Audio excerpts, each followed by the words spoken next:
हींग वाला लगभग 35 साल का एक कान आंगन में आकर रुक गया। हमेशा की तरह उसकी आवाज सुनाई दी। अम्मा हींग लोगी? पीठ पर बंधे हुए पीपे को खोलकर उसने नीचे रख दिया और मॉल सीढ़ी के नीचे बने हुए चबूतरे पर बैठ गया। भीतर बरामदे से 9-10 वर्ष के एक बालक ने बाहर निकलकर उत्तर दिया, अभी कुछ नहीं लेना है, जाओ। पर कान भला क्यों जाने लगा। जरा आराम से बैठ गया और अपने साफे के छोर से हवा करते हुए बोला, अम्मा हींग ले लो। अम्मा, हम अपने देश जाता है, बहुत दिनों में लौटेगा।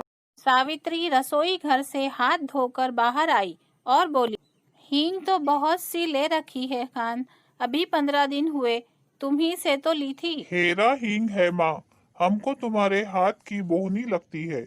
एक ही तोला ले लो, पर लो जरूर। पर हींग लेकर करूंगी क्या, ढेर सी तो रखी है। कुछ भी ले लो अम्मा, हम देने के लिए आया है, घर में पड़ी रहेगी। हम अपने देश को जाता है, खुदा जाने कब लौटेगा। लेना माँ, तुम कभी न लेना, जबरदस्ती तौले जा रहा है। सावित्री ने उसकी बात का उत्तर न देकर हींग की पुड़िया ले ली। कितने पैसे हुए खान? 30 रुपए अम्मा। सावित्री ने 3 रुपए तोले के भाव से 7 तोले का दाम 21 रुपए लाकर खान को दे दिए। खान सलाम करके चला गया, पर बच्चों को माँ की ये बात अच्छी न लगी। हींग की कुछ जरूरत न थी। दो माँ, 2 रुपए हमको भी दो, हम बिना लिए न रहेंगे। तुम माँ से पैसा न मांगो, वो तुम्हें न देंगी, उनका बेटा तो वही खान है।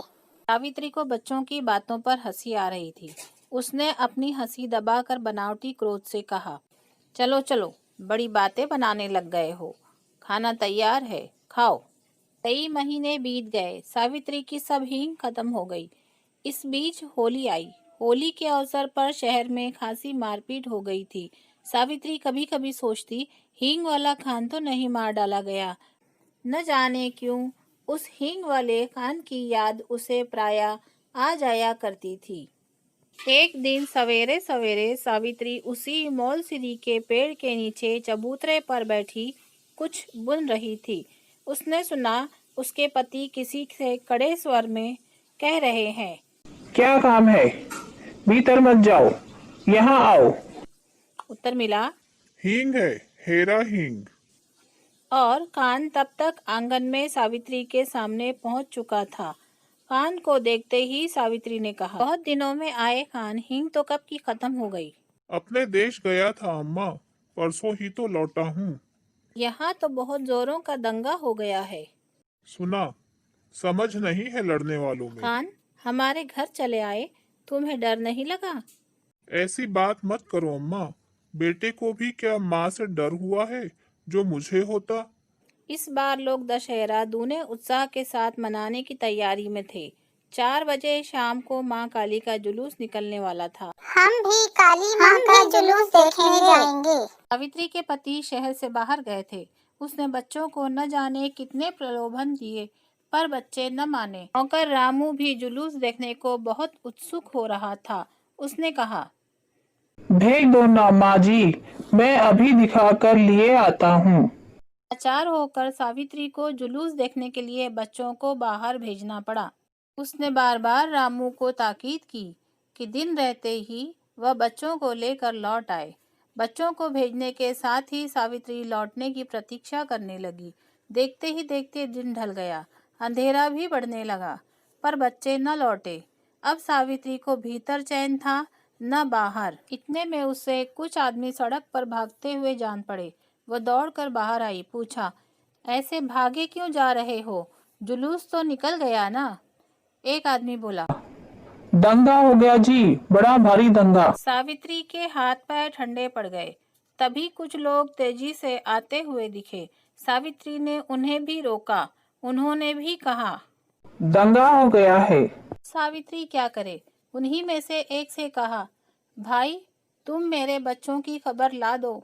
2 लड़के हैं, 1 लड़की, मैं तुम्हें मुंह मांगा इनाम दूंगी। एक देहाती ने जवाब दिया, क्या हम तुम्हारे बच्चों को पहचानते हैं माँ जी? यह कहकर वो चला गया। सावित्री सोचने लगी, सच तो है, इतनी भीड़ में भला कोई मेरे बच्चों को खोजे भी कैसे? पर अब वह भी करे तो क्या करे। उसे रह रहकर अपने पर क्रोध आ रहा था। आखिर उसने बच्चों को भेजा ही क्यों?